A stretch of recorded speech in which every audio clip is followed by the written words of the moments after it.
Welcome back to IndieFest Filmmaker Feud for the 2021 installment of San Francisco's venerable institution of independent film, IndieFest. We are happy to have a collection of 8.5 or 9, depending on how you count your windows, filmmakers from this year's installment here, pitched in a brutal combat of trivia, madness, and fandom. Let's get right to it. We have two teams. We have the A team and the Incredibles. I'm going to invite up each member of the A team and the Incredibles one by one to answer questions. We polled IndieFest's Movie Mad audience to find out the answers to a series of hot topics and opinionated takes from the world of film. First up in round one, we're going to bring up Andrew Thomas Hunt, filmmaker of Spare Parts, and Philip Harder of the film Tuscaloosa. Guys, come up to our virtual fucking stage or whatever. Andrew, can you talk about Spare Parts? Sure. The objects. Of course. Yeah, it's my second feature film as director. Shot it about 2 years ago up here in Canada. And it's just a fun, dumb genre mashup, action, horror, thriller of a all-girl punk band who get kidnapped, drugged, and wake up to find that their limbs have been replaced with weaponry. And they have to fight gladiator style in an auto wrecking yard.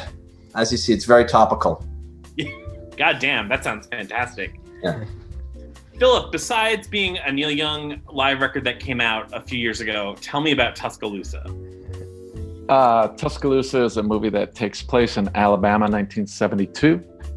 It stars Natalia Dyer, who's Nancy Wheeler from Stranger Things, Devin Bostic from Okja, Tate Donovan, and the rapper YG, who's got a great song that came out again called F Donald Trump. Can we swear on this? Yeah, you can do that. It's just internet laws. So you might know the song. But anyway, those are our cast members. And it's a love story, racial story. Alabama, 1972. Go figure. Great. Well, it seems like you two, coincidentally, are a really good match for this first question.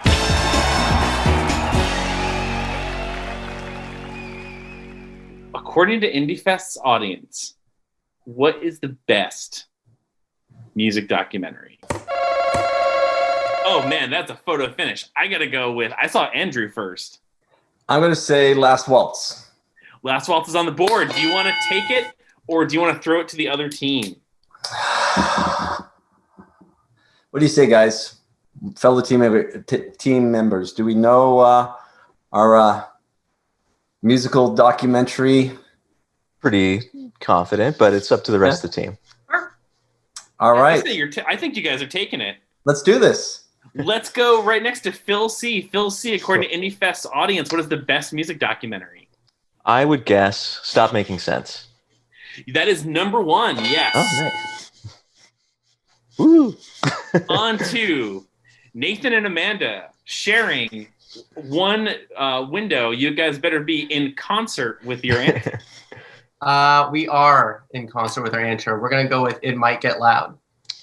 That's a giant X. Ooh, oh, no. One more X, and your team has S the bed. I like the documentary. I guess San Francisco audiences did.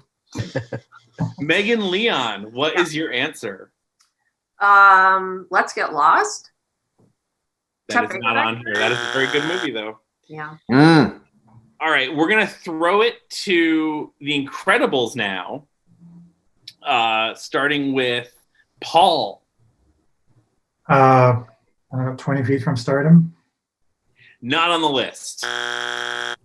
Niav, what about you? What do you think, according to SF Indie Fest audience, the best music documentary is? I'm going for Shut Up and Play the Hits, LCD Sound. It's a great movie, and our audience is dumb for not having it on here. I'll say it. And that is X. So that is the end of round one with Fantastic Four scoring 30 points, and The Incredibles scoring 0 points. The top answers were Stop Making Sense, The Last Waltz, and A Hard Day's Night, and a tie with a bunch of other things that no one mentioned. So, Of course. how did that feel for you guys? That was good. Not bad. Not bad. Should we just go to the next one? Next brutal mashup? It's a Hard Day's Night, a documentary? Okay. Yeah, I mean, It's that's fair. a little loose definition, but okay. Next, we're going to welcome up Phil Chimek with You'll Make It in Florida and Paul Sisnall with Sky Blossom. Phil, tell us a little bit about You'll Make It in Florida. It's a film that's about a lonely woman who gets sucked into a magazine ad for Florida, and it becomes this sort of Epcot ride through the sights and sounds of my home state, Florida. And it's sort of like a Disney film meets like a Saturday morning television special, almost like a Disney film for adults. So it's colorful, whimsical, and musical. So, And that's, of course, different from adults that just watch Disney films. Who correct, like you and me, yes. Paul, tell me about I Want Everything. So my film is a short documentary about a lifelong New Yorker whose nickname is Ratso. I have a picture of him here with Nick Cave, who's also in the film. And Ratso records his first album at the age of 70 after writing about famous rock stars his entire life. So it's about recording that album. It's about his friendships with Nick Cave and a few other people. Oh, that sounds awesome. And also, sincerely, all of your movies sound really great, and I can't wait to watch them.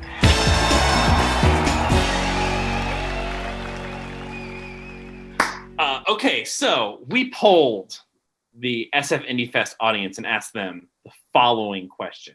Hands on the buzzers. What is the best TV show set in San Francisco?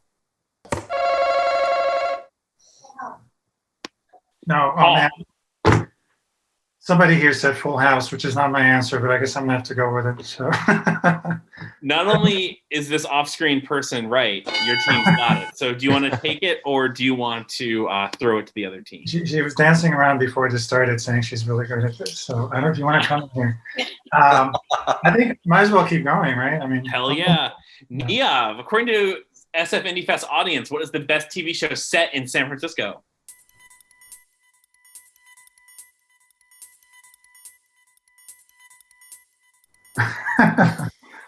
I would have maybe thought Full House possibly, but I actually can't think of any.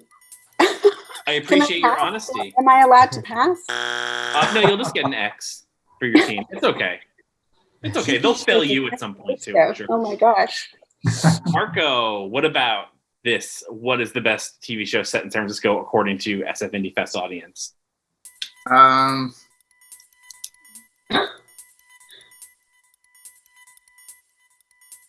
gonna have to take an X too. Did they make a TV show out of Bullet?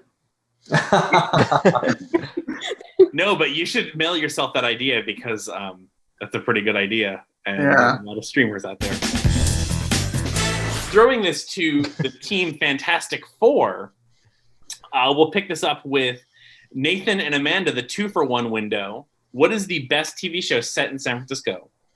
I believe the show was set in San Francisco. It just came out, so maybe it wasn't on within the answers. But Perry Mason, HBO's It is not on the list. I'm sorry to say that is an X for you guys.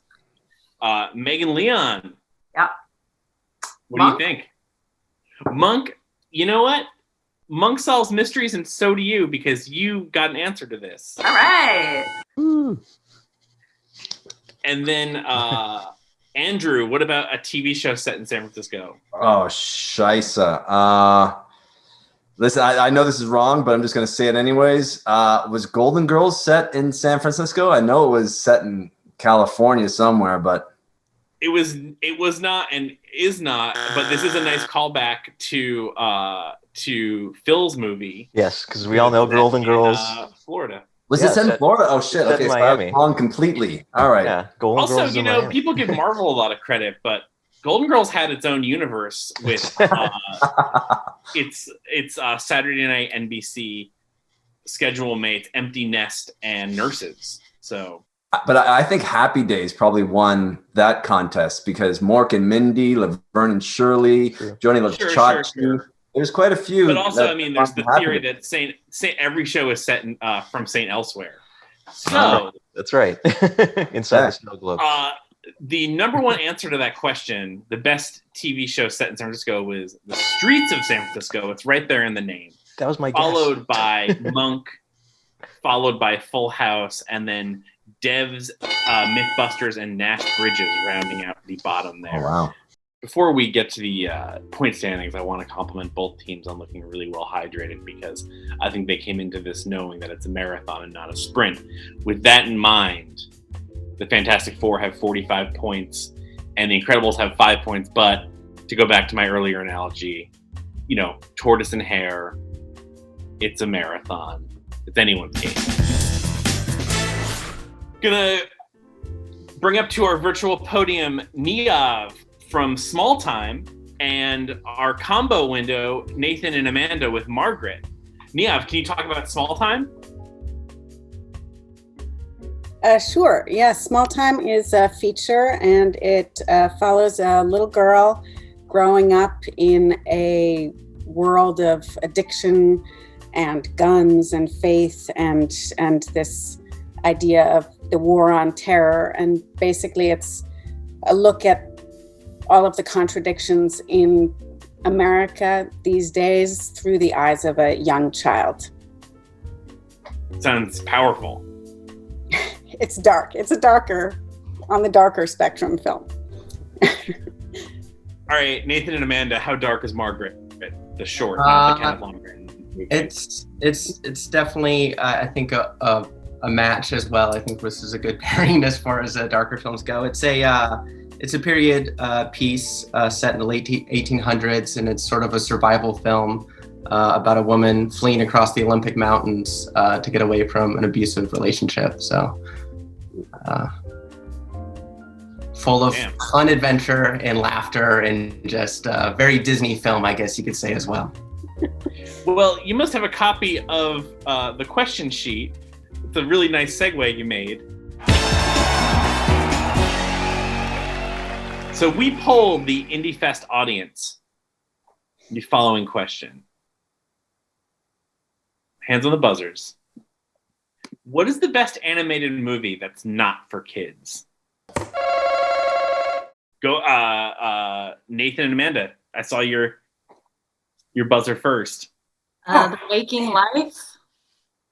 Waking Life is on the sheet. Oh. Do you want to take it to your team, or do you want to throw it to the other team? Instinct team. Yeah, well, I can't remember who's on the team, but I think we'll pass it to our team and assume that. I think that's generally what people do. Yeah, some animated knowledge. Megan, what according to the IndieFest audience, what is the best animated movie not for kids? Kira? That is the number one answer. Plus, not only did you get the number one answer, Megan, Akira is an IndieFest favorite that has played the fest many times. So your team gets 10 bonus points for that. Megan, crushing it. Andrew Thomas Hunt, I love to know what you think the best animated movie not for kids is. I highly doubt that this one is on the list, but I quite enjoyed this one. The Triplets of Belleville. Not on the list, but it is a great movie. Unfortunately, you guys get the giant X on that one. Phil C. Best animated movie not for kids. I was going to say Akira, so I'm glad you said it. But what's after that? I would say Heavy Metal. Good one. Love that one.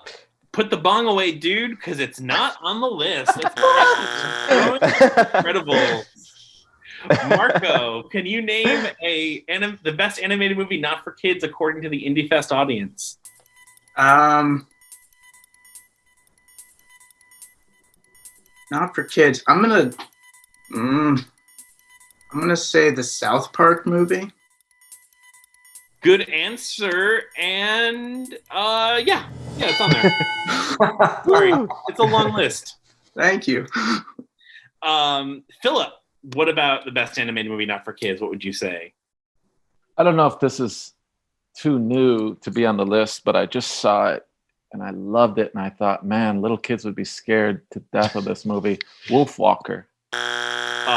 Not on the list, I'm sorry to say. Oh, it was really good, though. I hear loved that. it.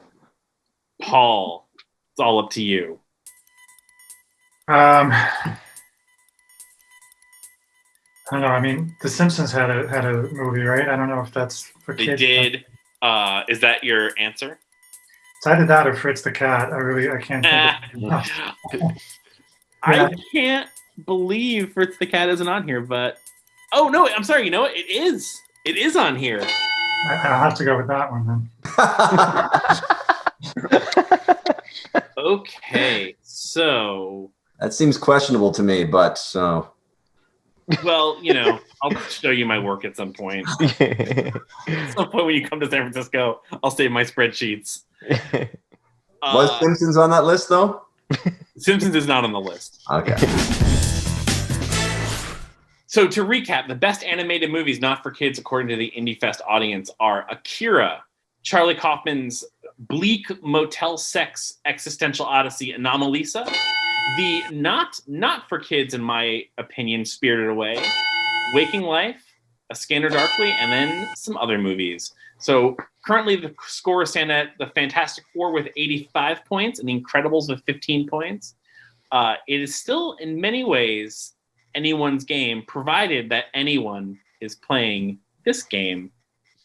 Speaking of playing the game, time for part 4 of round 1. We'd like to welcome up Megan and Marco. Marco, can you tell us a little bit about Itchy Fingers?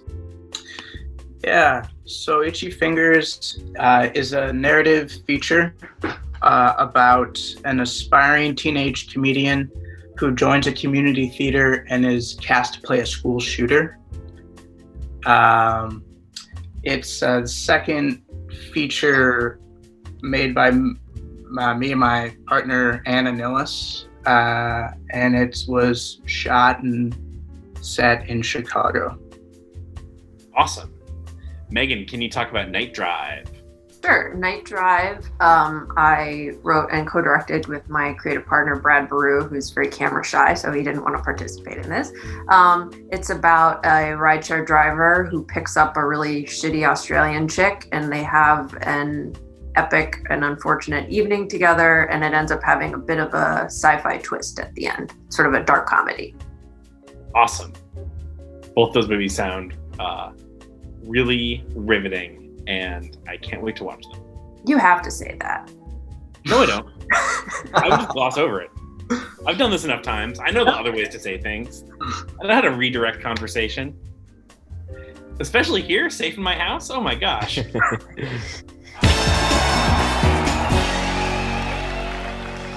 Okay, Marco and Megan, hands on the buzzers. We poll the SF IndieFest audience to ask them, what is the best, worst movie? Megan. I'm going to go with The Room. And your team is on the board. Do you want to play it or do you want to pass? Let's play. Let's go, yeah. Okay, Andrew. Best, worst movie according to the IndieFest audience. Oh, we got to go with the best, worst filmmaker of all time, Ed Wood, and Plan 9 from Outer Space. And if it's not on the list, I'm coming to San Francisco to beat the shit out of everyone. You're on fire. Philip, Phil C, can you keep this hot streak going? Don't get your hopes up, but let's see. I would say best bad movie of all time, Roadhouse. Puzzlingly, not on the board. I'm sorry, team. I'm really sorry, team. I'm sorry, because I would have maybe gone with that. Two brains are better than one, though. Nathan and Amanda, what do you guys say? We're going to go with Troll 2. Oh, yeah. Yes. Despite giving this category its name, the memory of the IndieFest audience is short, and it's not on the list. I'm sorry to However, this is a great opportunity, much like these movies have found second life on video store shelves, for The Incredibles to have their own long tail success in the game. And I'm going to throw the topic to Phil C. Phil, what is the best worst You mean movie? the other Phil, right? Yes. I already answered. Phil Harder, what is the best worst movie? Cats. That is a good answer. That is ahead of its time, and unfortunately, the score sheet has not caught up to that, and it's an X. I actually never saw it, but I just heard so much about it. Pretty brutal. Pretty brutal. Watched it sober on my couch during the pandemic, and not fun. I thought it was a shoe-in answer. That's why. You know, I would have also. Paul, what is the best worst movie? I mean, I can't believe you guys have seen all those movies. I'm going to have to go with Die Hard. But Die Hard's great and not on the list, I'm sorry to say. Okay, end of round 4. According to San Francisco Indie Fest audience, the best worst movies are Showgirls, The Room, Plan 9 from Outer Space, Julie Taymor's Across the Universe, and Battlefield Earth. Okay, so right now we have the Fantastic Four with 105 points and the Incredibles with 15 points. But in the interest of keeping things interesting, I should tell you we're going to be really loose with the point system going into the next phase. So keep your head in the game, guys. All is not lost. Now let's get to the lightning round. Each team, it's up to you to pick a representative to send up for the lightning round. You'll have 30 seconds to answer a series of questions pulled from the SF Indie Fest audience. And you'll have one lifeline you can throw out to your team because you're not alone with a team at a film festival. Who will be the representative from the Fantastic Four? I think Megan's been crushing it. All right, I agree. No pressure. Do you feel safe with this, Megan? Yeah, that's fine. Let's do it. Okay, great. I'm going to put 30 seconds on the clock. Okay. And again, you have one lifeline you can throw to your team. Do I have to hit the reaction button? Yep, we're just in it. You Just and me, we're in the okay, zone. let's do it. Okay. And I hope your teammates are paying attention for when you throw that lifeline out. One just screams the right answer. Okay. Are you ready? Yeah, let's do it. Okay, 30 seconds on the clock, starting now. What is the most iconic Disney film? Lion King. What is the funniest mockumentary? Spinal Tap. Who is more popular, the Giants or the 49ers? 49ers? Megan, what is the most famous band from San Francisco? The Doobie Brothers? And you finished with 6 seconds on the clock, and you didn't even throw it to your teammates. There was a confidence in your voice that we rarely encounter here at Filmmaker. Woo, good job. Going back over these answers. Thank you. Going back over these answers really quick. What is the most iconic Disney film? You answered The Lion King. The number one answer is Fantasia, but Lion King is on the board. What is the funniest mockumentary? You answered Spinal Tap. That is our most popular answer. More popular, the Giants or the 49ers? It's the Giants. Sorry, a 50-50 shot. It's pretty good. And the most famous San Francisco band? Not even on the list. Brutal. Number 1, Grateful Dead. Number 2, Metallica. Number 3, Journey. Number nowhere, the Doobie Brothers. Sorry to say. Okay, so let's welcome up Marco from The Incredibles for the lightning round. Marco, I'm going to put 30 seconds on the clock. You'll have 30 seconds to answer these 4 questions we polled the SF Indie Fest audience about, and you'll have one lifeline to throw out to your team who are listening in, eager to help you. Are you clear on the rules? Yes. Are you looking me in the eyes as best you can? Sure. Okay, 30 seconds starting now. Marco, who is the best James Bond? Sean Connery. Can you call San Francisco Frisco? Yes or no? No.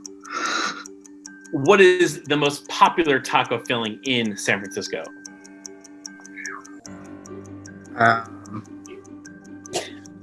Steak. And what is the most popular cheap beer to drink in the Mission? Is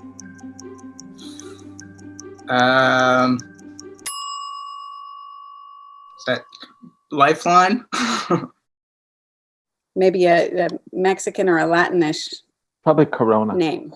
It's pretty hipster these days, though, isn't it? Well, I'll say this: you're totally out of time. But if we were in person, this would be like a good cue to like have a bunch of beer.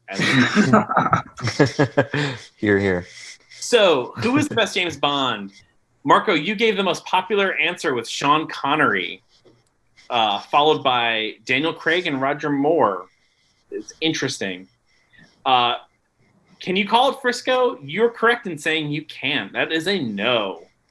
San Francisco's most popular taco filling, you said steak, which I will accept as the number one answer. Carne asada came in number one, followed by carnitas, and then weirdly, avocado and guacamole coming in as separate answers. It's very odd to me. And the most popular cheap beer in the Mission, our survey says Pabst Blue Ribbon, followed by Tecate. Most popular cheap beer everywhere. And I'm inclined to agree with that ranking.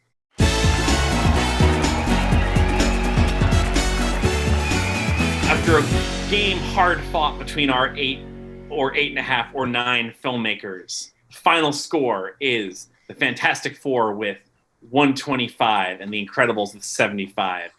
A game that will live on in the annals of Indie Fest to me. Thank you so much to our filmmakers for coming out. It's nice to get to know you in this way. We wish we were doing this in person, but maybe at the 20th anniversary of 2021 when we could get the band back together and try all these questions over again. Thank you so much, guys. Yay, That was great. I'm glad we were able to catch a little bit. Great Good work, team.